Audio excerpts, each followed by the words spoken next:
gosh, dude, this month was insane. What the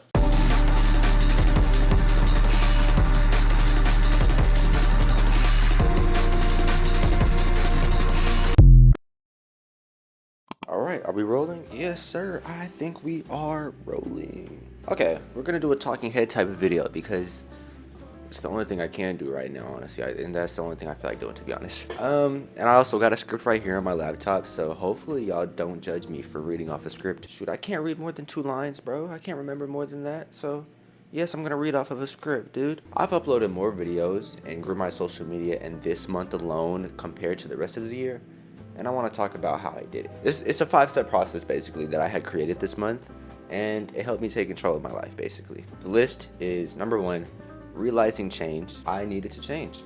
That's simple. Number 2, finding your why. Why are you doing the stuff that you're doing? Why do you want to be successful? Why? Like, why? Ask yourself this. Number 3 is the 85% rule and creating a schedule. Number 4 is a social media revamp. You must change your algorithm in the way you input social media. I promise, it's gonna change your life, dude. I did this a couple months back.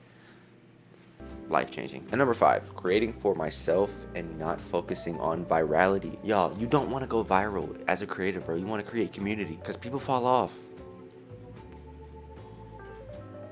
I'm gonna probably get into some more personal stuff as well because shoot, this whole year just in general has been crazy for me, dude. All right, let's get into number 1. Number 1 is realizing change. I realized that I needed to change, dude. I had the worst year except for this month. Prior to this month, I've probably had the worst year of my life, dude. Personal problems, my car was totaled. I was not happy. I was so depressed. I was not happy. And I was fed up with not creating content that I wanted to create. So I realized that I needed to change. Dude, you can't change if you don't change. And I took that to heart because you truly can't change something if you don't change. Like, if you stay the same, then you're not going to change, dude. So you got to change. You feel me? The first of this month is really when I decided to lock in. Like, I realized that, okay, I'm fed up with being unhappy and I need to take control of my life. So I decided to change. Also, a part of that, I changed my hair too. I cut my hair. That was also a big thing this month that also led to a lot of success, I feel like. I just wanted to go over like a recap of how I was able to do what I've done this month because this month was crazy. Number 2, I found my why. Now, I don't remember what video this is in, but it's in my content that I've digested playlist on TikTok that I've been doing. The playlist is also in my playlist on YouTube, so like if you want to watch those videos that I recommend, I highly recommend those because those videos have actually changed my life. They've altered my brain chemistry, literally. So like I feel like I'm actually living proof that the content works. So yeah, in one of those videos they talk about finding your why. Why do you want to be successful? Why are you doing the stuff that you want to do? Why do you want to be a content creator? And so I figured out my why and I remembered and I figured it out and I was like, okay, this is why I'm doing this. This is why I want to do this. I want to be financially free. I want to retire my parents fully. I want to travel because I've never traveled outside of the country, let alone the East Coast. And I also just absolutely love creating. That's the reason why I do it. So I found my why. And another thing is, once you've found your why, I've made it basically impossible for me to procrastinate and doom scroll. Because whenever I'm procrastinating or whenever I'm doom scrolling and I am like, I should be doing this, but I just want to lay in bed for a couple more minutes, I always think back to my why. Why am I doing this? Why do I want to be successful? And once you remember your why, you get up and you do what you need to do because you have a why that you need to complete. So it leaves room for zero procrastination, zero doom scrolling. I tell you, I literally don't doom scroll anymore. I don't procrastinate, rarely at least. I don't have time to be quite honest. I spend my days creating content and going to school, and that's it. I don't have time for anything else. To stop procrastination, you need to occupy yourself, and finding your why is going to help you do that. So yeah, number 2, finding your why. That's arguably one of the most important things. That's probably the thing that I would want you to take away from this video. Another thing to add on to this, after I found my why, I became obsessed. I became obsessed with creating content. When I say the only thing I do is create and go to school, it's probably like 80% create, 20% school. I don't focus on school at all. School is not hard for me, to be honest. So I really just occupy myself and spend my time creating and editing. I became obsessed with creating content. Content is what I like to do. And when I say obsession, it's not in a healthy way, like a, oh, I gotta have this, I'm losing sleep over this. Even though some nights you are gonna lose sleep over your passion, but it's enjoyable obsession, right? I like doing this, so I'm gonna keep on doing it, and I want to engulf myself in the space in which I can do that. So that's what I mean when get obsessed. Okay, let's see. Number three was the 85% rule in creating a schedule. Another important thing, I've talked about this in my short form video that I'm gonna post as well, but the 85% rule in creating a schedule. At the beginning of the month, I did one thing, one of probably the most important setups in my life. I finally started my Notion template or Notion board or whatever. Notion is an app. It's basically like a notes, reminders, planner app. It can do literally everything. Dude, Notion is so fire. I love it. I use it for quite literally everything. Content ideas, school, daily tasks, deadlines. It doesn't matter. Notion can do it. Me and Notion are locked in, bro. And when I was creating my Notion, I transferred all of my stuff in my notes and reminders over there, and I also created a daily schedule. Now, the daily schedule that I created, I don't honestly really follow strictly. It's a very loose daily schedule, but it's something along the lines of, who is calling me? Oh, my nana's calling me. My nana's calling me. Hey. Yeah. At your apartment? Placed insurance premium.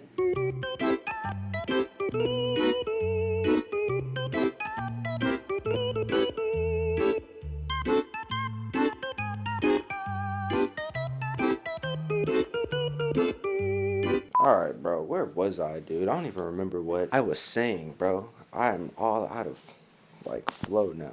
Alright, yeah, let's finish talking about my, schedule. So, yeah, my daily schedule is, like, 6 through 8 a.m. I just wake up, get ready and stuff, and I might script or record content or whatever, and then from 9 to, like, 2 to 3, I do school, finish whatever schoolwork that I have in there, and then I also have rests, so, like, I would say 3 to 4 was like a rest hour, but that's also optional. Like if I just want to go straight into content, I'll just do that. And then I try to be okay, and then I try to be in bed by 10:30.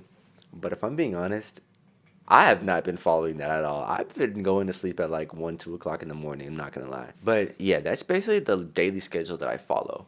It's a loose one. It's not super strict. It's not 6 a.m. wake up, 6:30 go to the gym. No, I literally just have a loose schedule that I follow to help me get through the day. And that's all I really need, to be honest. That's all I need to be successful, I feel like. When it comes to content creation, though, let's get into something of what I call the 85% rule. This is basically my creative process here. I give myself 3 days to record, edit, and package a video to post online on social media. And during that editing process, I use the 85% rule. The 85% rule is basically I give 85% of my effort during an edit. I never use 100% of my effort during an editing process, because what happens when you are constantly giving 100% each and every single time, I promise you're gonna burn out. Content creation is a marathon, not a sprint. If you go out starting out guns blazing, oh yeah, we finna perfect this edit right here, I need every single minute detail, color grade, everything, it needs to be perfect. It's not gonna happen, dude. I promise you're gonna burn out, and within week 2 you're gonna be like, I don't want to do this anymore, bro. So it's honestly just a smarter way to pace yourself. I don't know where I learned this from, and I don't even think it's called the 85% rule. I just call it the 85% rule because I give 85% of my effort. You can give 70% of your effort or 50% of your effort. So like if I'm doing like a client work, then it can be anywhere from 50 to 85%, depends on just the interest level of the stuff that I'm working on. So 85% rule, try it out if you are a content creator, just in any aspects in life, dude. If you want to go 85%, go 85%, dude. You don't always have to go 100% in everything that you do, dude. The hustle mentality is dead. That's gonna kill you, dude. Pace yourself so you don't ultimately hate doing content creation, doing what you love to do. So 85% rule, that's the main takeaway from point number 3, I think. Yeah, point number 3. Okay, number 4. So a couple of months ago, I took control of my algorithm. What I mean is I started liking, favoriting, and interacting with stuff that I found to be inspirational or helpful to me and what I want to do, and that's content creation, right? I can scroll through my Instagram right now and I can show you guys it is beautiful. Oh my gosh, dude, it is absolutely gorgeous. My saved folder on Instagram is just filled with just beautiful inspiration and arts. It's just it's so beautiful, y'all. If you are not curating your social media to be conducive towards your creative process, what are you doing? It's the same way as you use Pinterest to find outfit inspiration. Dude, you can use that for other social media, right? If you want to be a fashion designer, then curate your social media towards fashion design. It's all I do. So, like I said, I essentially just turn my phone into a tool. And whenever I want to doom scroll or procrastinate and be on my phone, I'm hit with this inspiration. And then guess what? It makes me remember my why. And then I remember why I'm doing it and I stop procrastinating. I get my ass up and I work. So literally I beat doom scrolling. Even though I'm not gonna lie, sometimes I do struggle with procrastination though. Like there was a Sunday, like the other Sunday, oh my gosh, it was the worst. I had procrastinated on this one school assignment. I spent all day on it though. But anyways, on to point number 5. Key number 5 was I started to create for myself. Now, when I say create for myself, I mean I don't follow the algorithm. Like, I don't try to go viral, because one thing that I've learned with virality is if you are a content creator trying to, have longevity in the field, you don't really want to go viral. You really want to create community, and you want to have a lineup of supporters that are with you through thick and thin, right? Virality, everybody's watching your stuff, but not everybody's gonna stick. You feel me? So I said, whatever. And I just started creating stuff that I would like.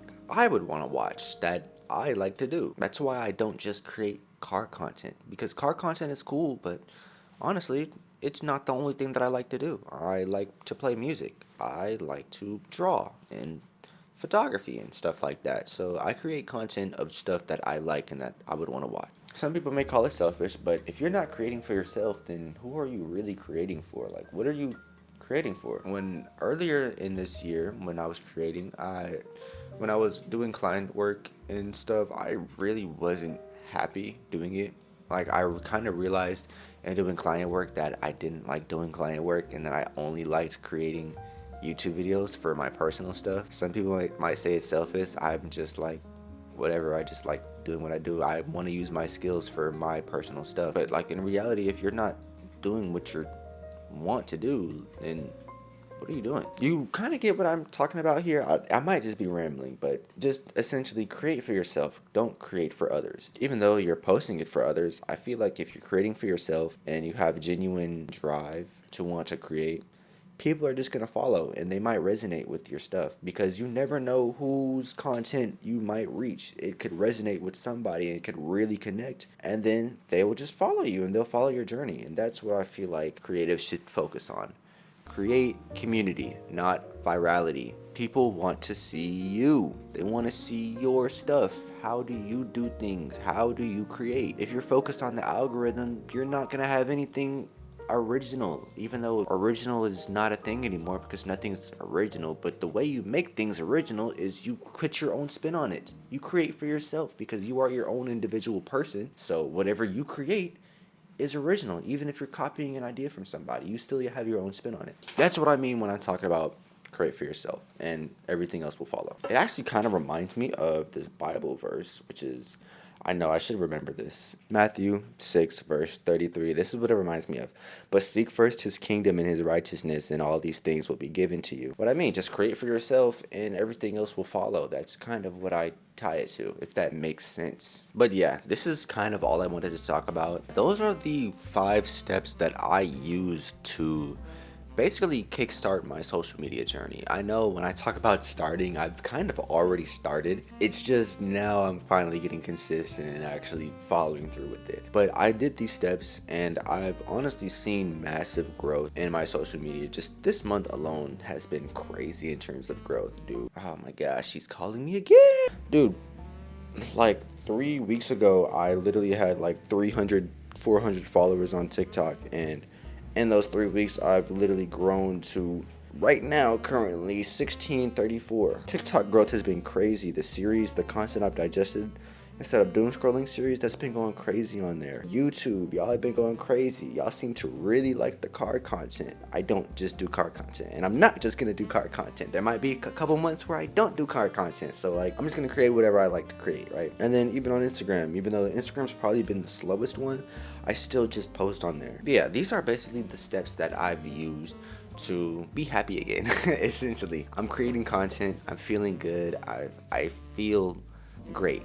I feel good. Basically, that's the 5-step process that I've used to be successful, guys. And I'm trying to help out as much as I can for other people. Like I said, I'm doing that series, and when I say those YouTube videos help, they actually help. I really do take time to watch those videos, take time to digest and dissect them and find the meaning of what they're really talking about. And then I try to apply that in my everyday life, and it's really made my life better, happier. I'm happier now. Like, I'm living proof of it. So if there's anything for you guys to take away from this video, is consistency does not just start randomly. It piles up. I went through all of the process, and I uploaded so many times. I pressed that post button.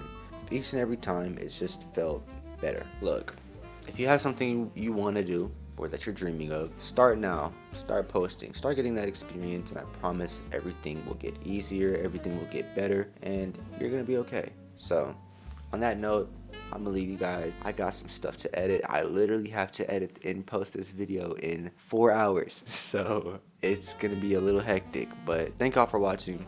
Subscribe for more content. We got some car stuff going on, I'm sure. And then I'm gonna start vlogging on campus a little bit and just showing my school process as well. So, yeah, subscribe. If you like the video, like the video. If you didn't like the video anyways, it doesn't matter. Leave a comment. I read all the comments. And yeah, I'll see you guys in the next one. Peace.